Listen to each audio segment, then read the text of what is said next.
O pico máximo de poder já visto na obra em One Piece. O ponto em que o Luffy vai ter que alcançar, hein? E como acabar com os Goroseis.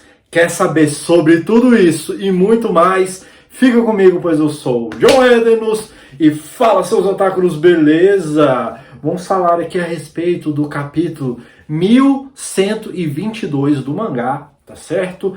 O nome do capítulo é Chegada a Hora. E vamos começar aqui já com a história de capa. Não tem história de capa. Hoje, dessa vez foi um pedido de um fã e nós temos ali o Smoker. E eu queria aproveitar esse momento, porque eu sei que é um pedido de fã, não tem nada a ver, mas eu quero aproveitar apenas para poder falar do Smoker rapidinho aqui, porque eu acho que o Smoker ele vai se tornar um aliado do Luffy na guerra final, gente. Eu não estou falando que ele vai entrar para a tripulação, são coisas diferentes, ok? Entrar para a tripulação é uma coisa, ser aliado é outra.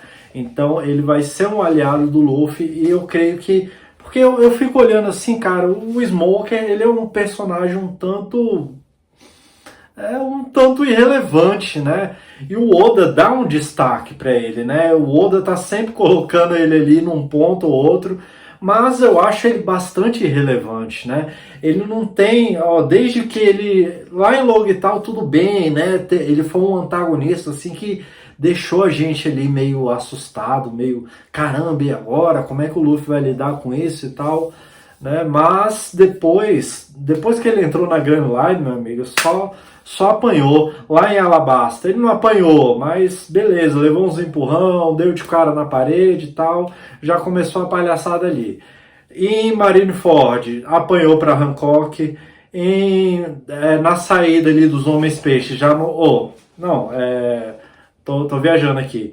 Em Punk Hazard, ele também o Law brincou bastante com ele. Don Famigo quase acabou com ele, né?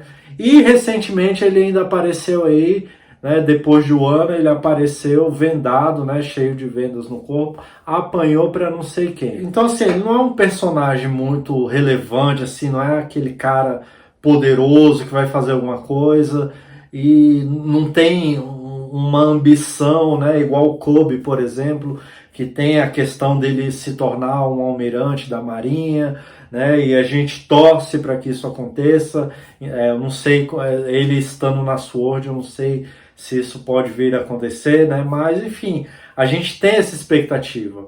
Já o Smoke a gente não tem, né? Então, assim, eu fico às vezes pensando, poxa, mas por quê? Por que o Oda fica mostrando esse personagem? E aí foi quando eu pensei isso, que ele pode se tornar um aliado.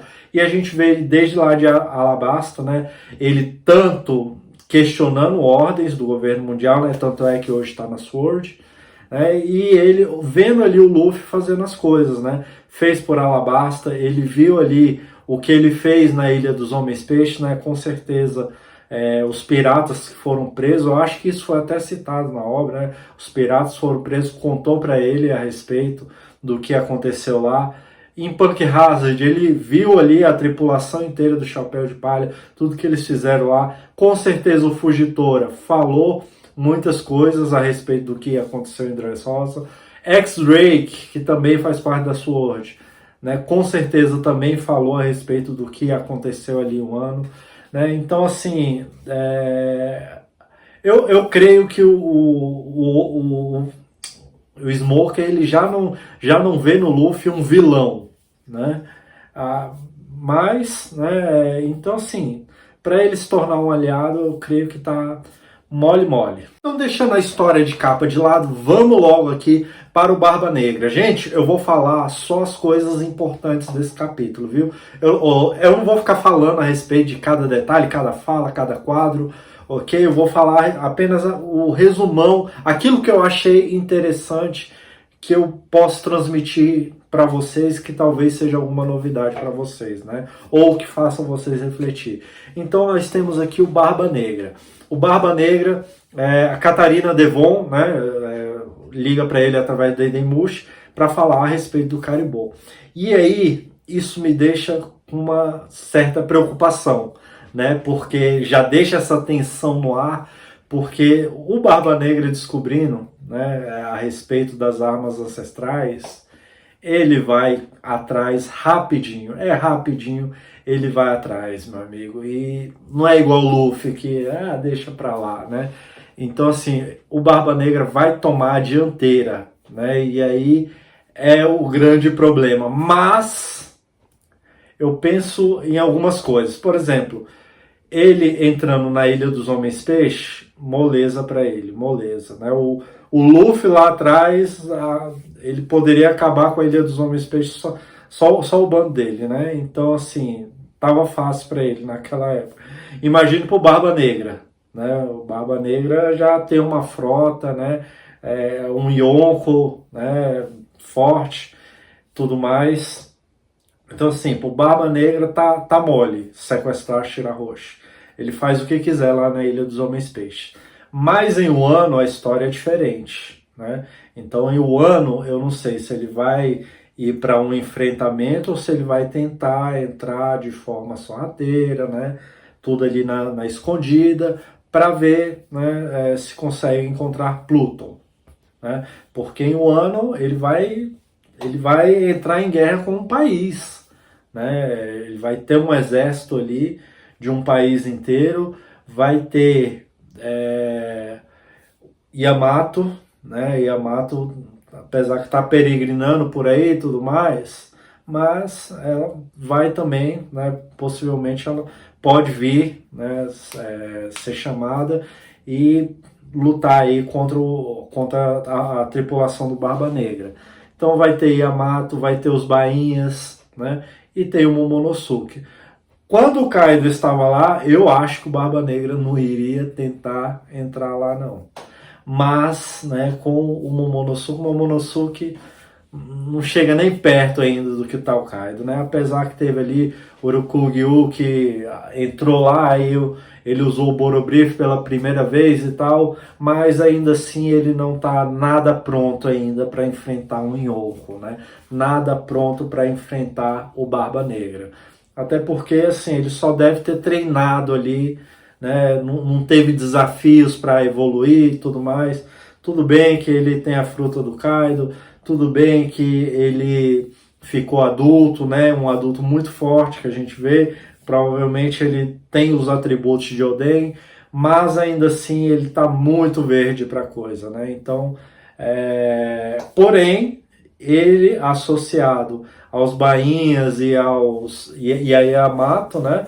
Então eles têm uma força considerável ali, né? Que o Barba Negra, se ele bater de frente, pode dar ruim para ele, né? Então assim, eu não sei como vai desenrolar, mas eu acho que o Barba Negra ainda assim ele conseguiria ganhar, né? Ele conseguiria, mas ele poderia ter muitas perdas, né? Isso seria ruim para ele. Isso seria ruim para a sua força. E aí ele ficaria vulnerável, né, diante dos demais Yonkos, né? Então, sinceramente, esse desenrolar aí eu não sei. Porém, eu também penso outra coisa. Se ele conseguir entrar em um ano, ele pode se frustrar por dois motivos. Um, ele pode não encontrar a arma ancestral, porque eu tenho uma teoria a respeito do ano. Gente, eu tenho muitas teorias, mas muitas vezes eu fico desmotivado para gravar aqui, porque... Beleza, meus shorts ainda tem bastante visualização e tal, mas tem até um comentário e outro, mas os meus vídeos aqui eu acabo desmotivado porque eu não tenho motivação, visualização muito baixa, eu não tenho interação com as pessoas e tal, ninguém comenta nada, e nem monetizar o canal, se pelo menos eu ganhasse algum troquinho com esse canal aqui, eu estaria mais motivado, mas nem isso eu ganho, né? Então assim, eu fico meio desmotivado às vezes pra gravar, né? Mas eu tenho muitas teorias legais. Eu tenho teoria a respeito de Wano, né? Por que seria difícil encontrar Pluton, né? Tenho teoria a respeito de como o século se apagou, né? Essa é muito legal.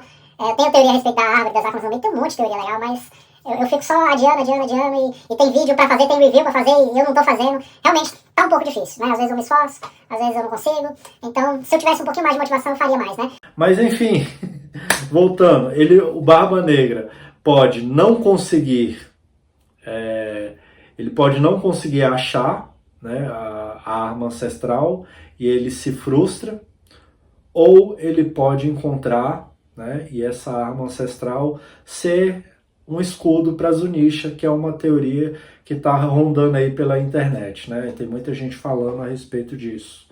Então, se essa arma ancestral for um escudo, né, uma armadura para o Zunisha, e aí, o que ele vai fazer com essa arma ancestral?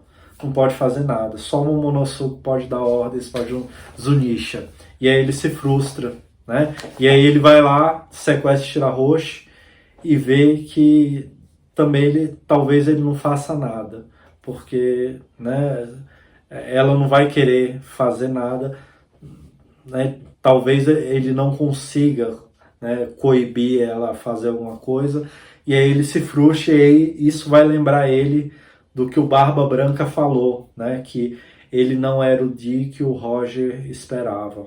Eu acho que isso seria bem legal, né, de acontecer.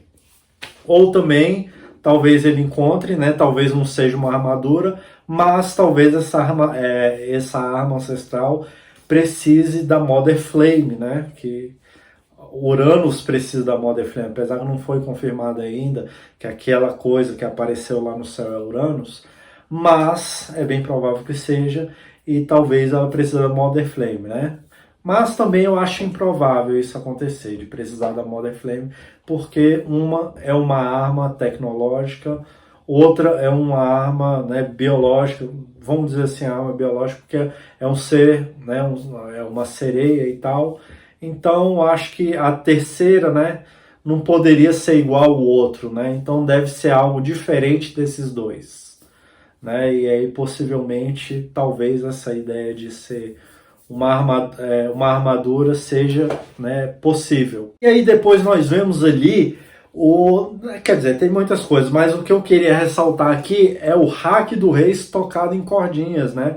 A gente já viu lá atrás, né, em Westeria, a Nami aprendendo a respeito sobre como estocar vento em corda, né? E aí, agora nós temos hack do rei, né? E um hack do rei poderosíssimo. O imundo Samar se borrou a quilômetros de distância e lembrou do Joy Boy, né?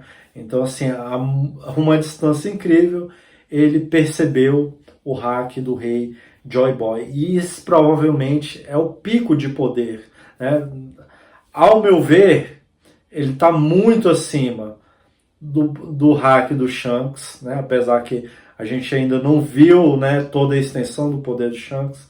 O hack do Roger, eu acho que está muito além também do Roger, tá certo?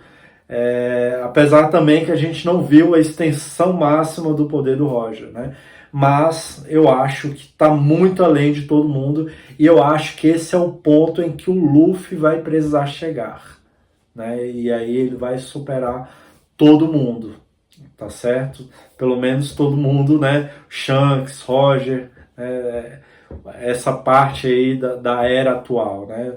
Não sei se vai superar Joy Boy, mas enfim, nós temos aí, né, um hack poderosíssimo que, poxa, jogou, pegou os 4 Gorosei ali, já transformou eles em humanos novamente, 3 mandou para Mary Joyce, né? Um já estava lá, que foi aquele golpe do Luffy, né, que a Bonnie golpeou o Luffy junto com o Sandy, e aí já o impulso dos dois, já o Luffy já foi lá para cima, pá, um impacto muito grande, né? E aí fez com que um voltasse para Mary Joyce, e somente o hack, só hack.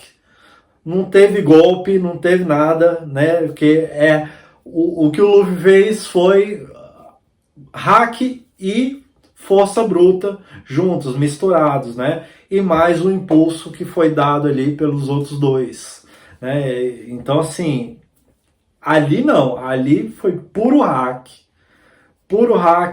fez todo esse estrago, né? E mandou 3 de uma vez e um ficou na forma humana. E essa forma humana é que é... Não, calma aí, desculpa, me embaralhei aqui. Esses 3 voltaram, né? E isso é muito interessante, por quê? Porque aí a gente vê que não tem como matar o Gorosei se ele foi, como é que se fala? tá a palavra em inglês summon, né? Mas se ele foi invocado, não tem como, porque aí, né, quando você destrói o Gorosei, ele retorna, né, para a origem dele, o local de origem. Já o Saturno, né, como ele também, de certa forma, foi invocado, né, por ele mesmo, porém, o barco que estava muito perto da ilha, provavelmente o barco dele já chegou na ilha e por isso que ele, quando voltou à forma humana, né, talvez ele voltou para o seu lugar de origem, mas depois ele pode ter saído logo a seguir, né? Talvez isso não foi bem detalhado, mas eu acho provável que isso tenha acontecido, né? Já que os demais voltaram para Mary Joyce, né? Ele deveria voltar para o barco, né? Em que ele saiu, né? Ou então o que ele fez foi diferente dos demais, né?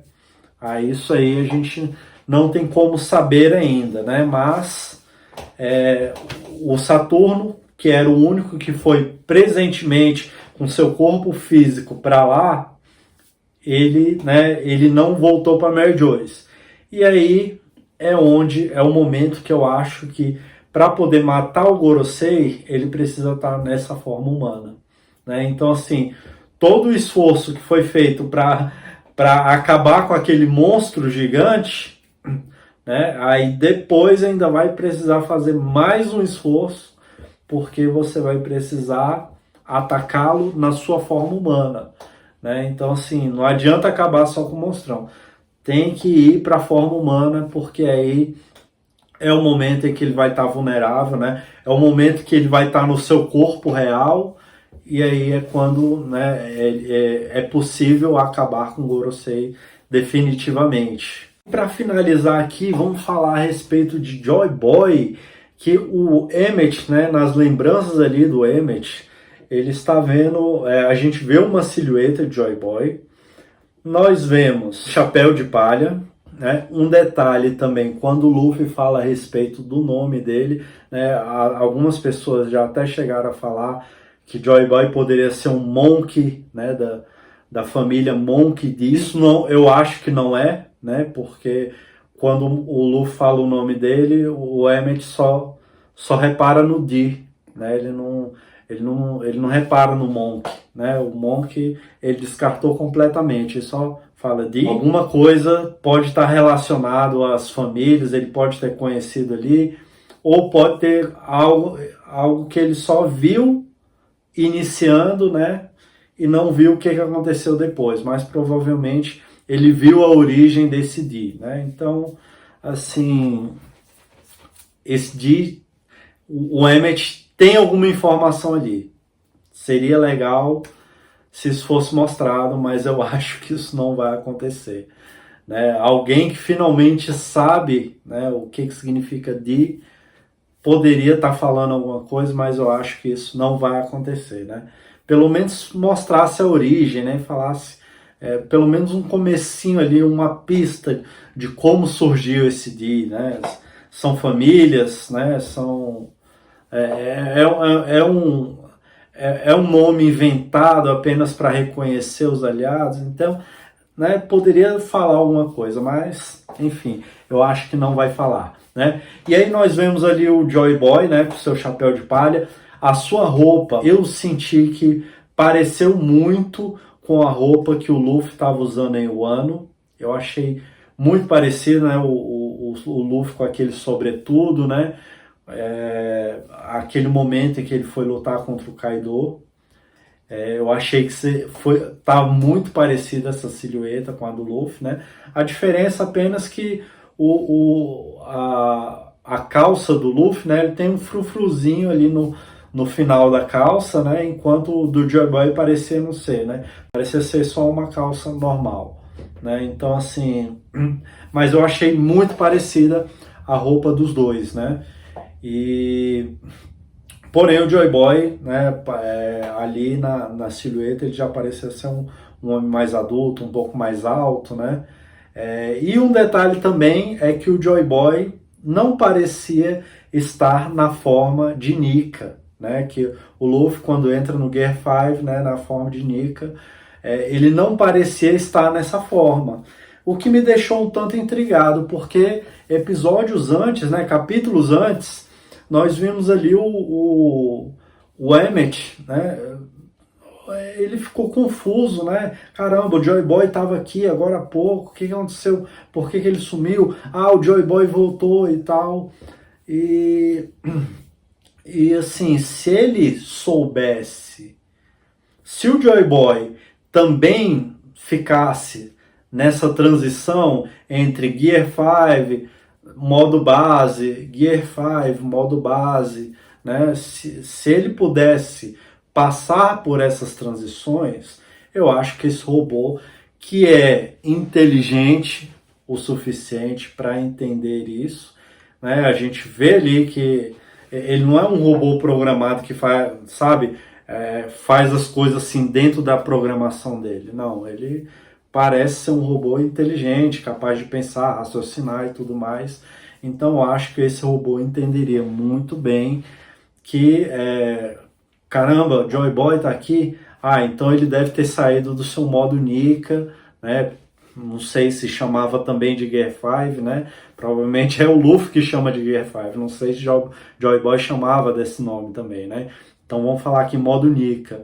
Então o Joy Boy estava no seu modo Nika, o Joy Boy deixou o modo Nika e está no seu modo, na sua forma humana, né? Então assim, eu acho que o robô ancestral entenderia tranquilamente essa questão, né?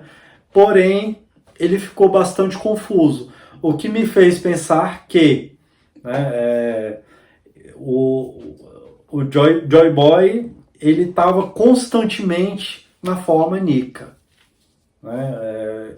Então assim, eu achei meio estranho quando eu vi essa silhueta e ele não parece estar na sua forma Nika, né? Ele não tem as nuvenzinhas, o cabelo, né, não parece estar daquele jeito, né, do Gear 5 e tudo mais. Isso eu achei bem estranho, né? Por que o robô teve essa confusão toda se o Joy Boy também tem a sua forma humana e forma Nika? Né? Como é que o robô não percebeu isso? Né? Como é que o robô não se questionou a respeito disso? Ele poderia falar, caramba, o Joy Boy estava aqui, mas agora ele deve ter voltado para sua forma humana, e agora como é que eu vou fazer para encontrá-lo? Ele voltou para sua forma Nika, agora eu consigo detectá-lo. Entendeu? Eu acho que isso seria, né, mais coerente, né? Mas a gente ainda precisa ver o desenrolar da história para ver o que vai acontecer realmente, né? Mas se ele também passa por essas transformações, eu achei que neste ponto ficou meio mal construído, né? Mas eu espero que eu esteja errado.